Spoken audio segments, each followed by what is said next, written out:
Afinal, o que a Hannah Arendt tem para falar pra gente sobre o conceito de banalidade do mal?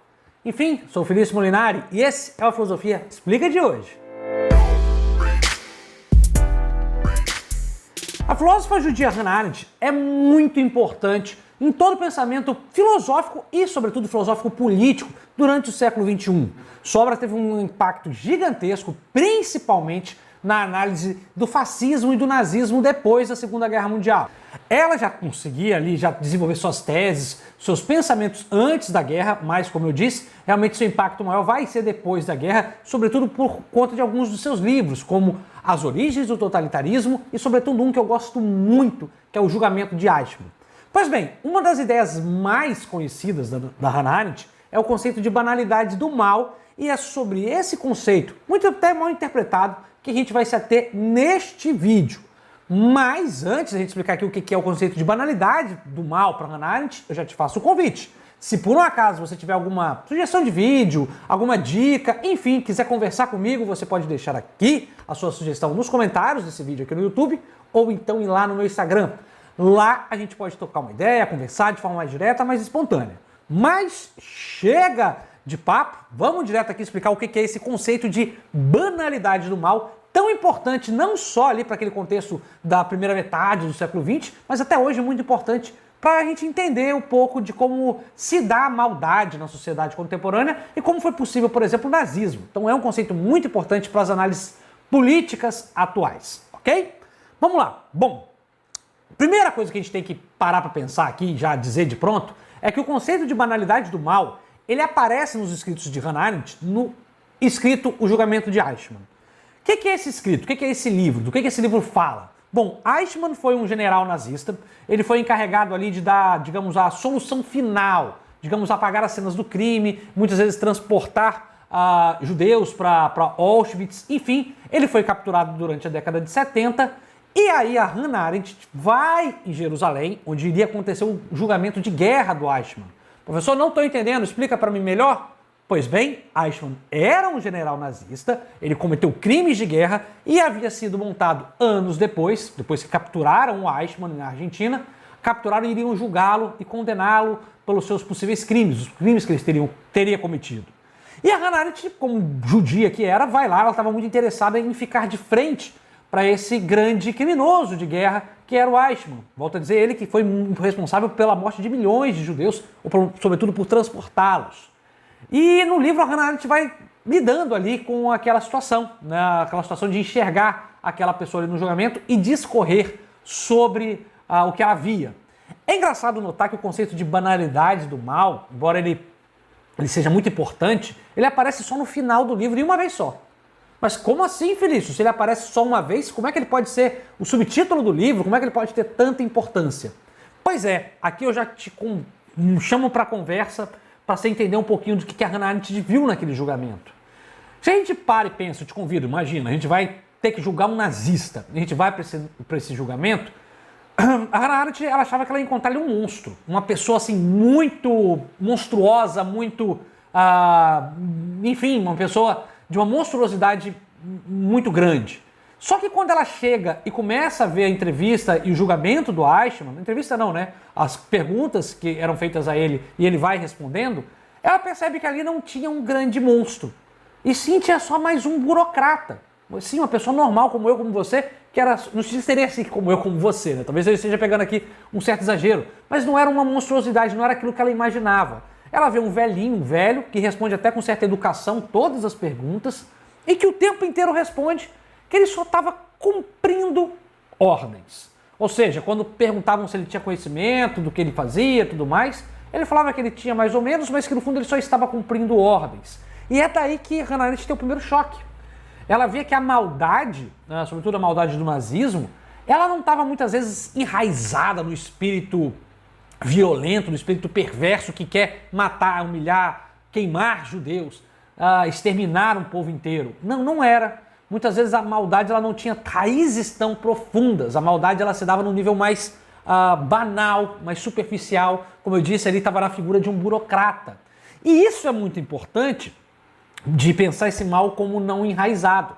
Porque se a gente faz aqui um contraponto, pensa no que a Hannah Arendt estava vendo ali naquele julgamento e pensa na nossa sociedade, a gente tende muitas vezes a ver, por exemplo, algumas situações ruins, sei lá, pegar uma situação bastante lugar comum, sei lá, o desmatamento da Amazônia. A gente tenta ver ali os madeireiros, né, as pessoas que vão ali tirar madeira ilegal como uma pessoa muito malvada, ali um bufando de... não tem, e muitas vezes não é assim. Não é assim, muitas vezes a maldade, por exemplo, o desmatamento da Amazônia, a destruição e muitas vezes o homicídio de povos originários na Amazônia, ela se dá não por um cara que vai pegar arma e vai sair matando criança loucamente. Muitas vezes esse mal, ele se dá de forma burocrata, por alguém que permite com que isso aconteça. E é aqui que a gente tem esse conceito de banalidade do mal. O nazismo ele não existiu e não se perdurou somente com pessoas que eram nazistas de carteirinha e que eram pessoas sádicas por natureza. Não. O nazismo ele se perdurou e a violência perdurou durante todo o regime nazista, e a Hannah Arendt é um exemplo de relato disso, porque muitas pessoas se omitiram e viram na sua função dentro do regime nazista como algo meramente burocrático. E é aí que esse conceito de banalidade, o banal aqui ele às vezes pode confundir, o banal ele não é simplesmente algo rotineiro somente, o banal é porque ele não cria raízes. Né? O banal é algo que ele se dá e ele não se aprofunda. Então, banal aqui é porque não tem raízes. Esse cara, por exemplo, o Eichmann, ele não tinha muitas raízes ali de maldade. Ele era alguém só que deixava as coisas acontecer sem se preocupar. E a gente tem uma coisa importante aqui. Se a gente pega essa obra da Hannah Arendt, que é o Julgamento de Eichmann, vou até deixar aqui o link na descrição. Inclusive, vou até aqui fazer um outro salve. Se você quiser conhecer mais o pensamento da Hannah Arendt, você pode ir lá na editora Contra Corrente, que tem um cupom de 50% de desconto para você em biografias e obras sobre o pensamento dela. Vou deixar tudo aqui também na descrição. Você conhece um pouco mais do pensamento dela e você vai ver que, por exemplo, este pensamento dela é muito importante para a gente analisar o nosso dia a dia. Então, se você está a fim de saber um pouquinho mais sobre o pensamento político, sobre o crescimento dessa onda violenta nazista e fascista no mundo, vale a pena adquirir um pouquinho aí de conhecimento sobre a Hannah Arendt. Vale, por exemplo, dar uma olhada nos livros da editora Contra Corrente. Está aqui na descrição. Mas voltando, o que ela quer dizer pra gente é o seguinte, é errado a gente pensar que a maldade no mundo, no nosso mundo, no Brasil de hoje, ela se dá muitas vezes por alguém só com alguém que é realmente maldoso. A maldade ela se dá muitas vezes em alguém que é um mero burocrata do judiciário, um mero burocrata do Ministério Público, alguém que está no Conselho Tutelar e não pensa e reflete sobre aquilo que está fazendo e aí deixa a maldade acontecer. No nosso papel de professor, que muitas vezes vemos a maldade acontecer no dia a dia e nos omitimos, não refletimos sobre a maldade que a gente estrutura diariamente. Então, o que ela chama a atenção é isso. Os regimes como o nazismo, eles não se criam e ficam de pé por uma ideia de uma maldade enraizada, por uma ideia de que todo um povo é maldoso. É uma ilusão política, inclusive, achar que todo o povo alemão era, durante o período nazista, era nazista de carteirinha e queria matar os judeus. Muitos não estavam nem aí, só realmente não estavam interessados naquilo e permitiram com que isso acontecesse. E mais, muitos, como Eichmann, ainda que tivesse um pouco de afinidade, não só permitiram, como deram o ar de monstruosidade, porque eram meros burocratas, meras pessoas que não eram capazes de refletir sobre o que estava fazendo. E aqui o relato é muito interessante, porque quando a gente vai ler o relato da Hannah Arendt, a gente vê que o Eichmann ele só fica falando aquelas frases feitas, aqueles clichês, sabe? Enfim, que repetem, o tempo inteiro reflete. O clichê aqui é uma coisa importante. Tanto o Eichmann, sobre qualquer pessoa que você pegue que fica repetindo clichê, repetindo frase pronta, esse é o típico de uma pessoa que não consegue refletir sobre o que está falando, sabe? Aquele seu tio que fica repetindo bordão político que recebe no WhatsApp, falta senso crítico. E é aqui que está a grande saída para Hannah Arendt. Se a gente quer que o mal, a maldade não persista, como em Eichmanns da vida, para Arendt o que a gente precisa é fomentar esse espírito crítico na população. E aí eu volto aqui, vou citar um outro texto de um outro teórico também judeu, chamado Theodor Adorno, da Escola de Frankfurt, que é um texto assim maravilhoso, embora pequeno, embora difícil, que é Educação após Auschwitz, vou até também deixar aqui na descrição, você consegue acessar ele gratuitamente na internet, que ele fala, olha, talvez a principal questão que a gente tem que pensar hoje na educação em geral, não é em meta educacional, não é para que a educação serve, talvez a questão primária da educação seria fazer com que Auschwitz não se repita. A educação, o principal base que ela tem é fazer com que a barbárie não aconteça. Só que para a barbárie não acontecer, a gente precisa de uma educação crítica que faça as pessoas refletirem. Porque se for só uma educação tecnicista, só uma educação que ensina a parte técnica para o estudante, só ele repetir, reproduzir aquilo que a gente dá para ele nunca vai refletir sobre o que ele faz. E aí a possibilidade de a gente ter vários Eichmanns, como juízes, desembargadores, em julgamentos que fazem as coisas mais terríveis, é enorme.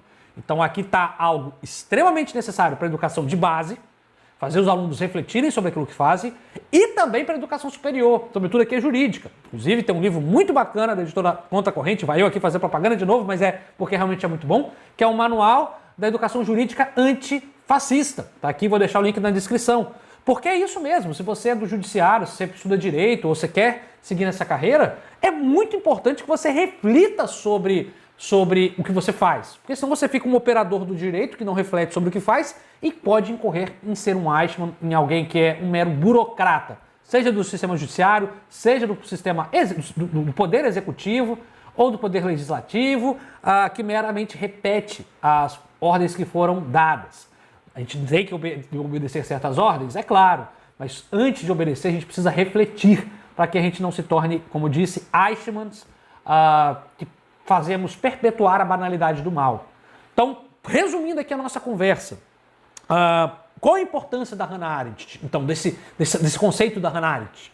Mostrar que o conceito de banalidade do mal, mostrar que o conceito de maldade, ele não é algo enraizado nas pessoas. Uma pessoa que é má, um conjunto de pessoas que é má e fazem a maldade. Muitas vezes a maldade, sobretudo nas sociedades contemporâneas, ela acontece de forma burocratizada, por um mero cumprir ordens, sem refletir sobre aquilo que está sendo feito. Daí que a gente sai e vai para a educação. O Eichmann aqui é só uma figura, um mero burocrata, mas o que a gente faz para evitar a banalidade do mal ou para minimizar essa banalidade? A gente precisa, obviamente, fomentar uma educação crítica, filosófica sobretudo, que faça as pessoas questionarem sempre aquilo que estão fazendo, que façam as pessoas questionarem sempre os seus ofícios, para que eles não simplesmente, como eu disse, repitam automaticamente, burocraticamente, o que estão fazendo, sem perceber muitas vezes a maldade que está diante dos seus narizes, né?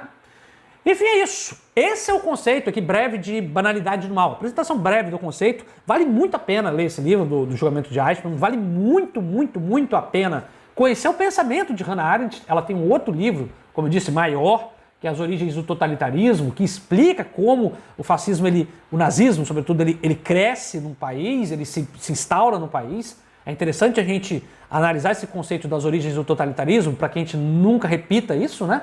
Para que a gente não deixe um Estado totalitário se reerguer, e isso é sempre uma ameaça. Como diria que o outro pensador, o Bertolt Brecht, a cadela do fascismo, ela está sempre no cio, Então, se a gente não tiver atenção, ela vai criar aí uma ninhada muito grande e muito problemática. Então, a gente sempre tem que estar atento a isso. E se você entendeu, gostou desse vídeo, você acha que ele vai ser útil, então eu te faço um pedido. Deixa seu like aqui e se inscreva no canal, porque toda semana a gente traz aqui 2 vídeos novos para você sobre filosofia, cultura, arte, política, enfim, sobre conhecimento humano em geral. É isso. Espero que você tenha gostado. Tchau, tchau. Até a próxima.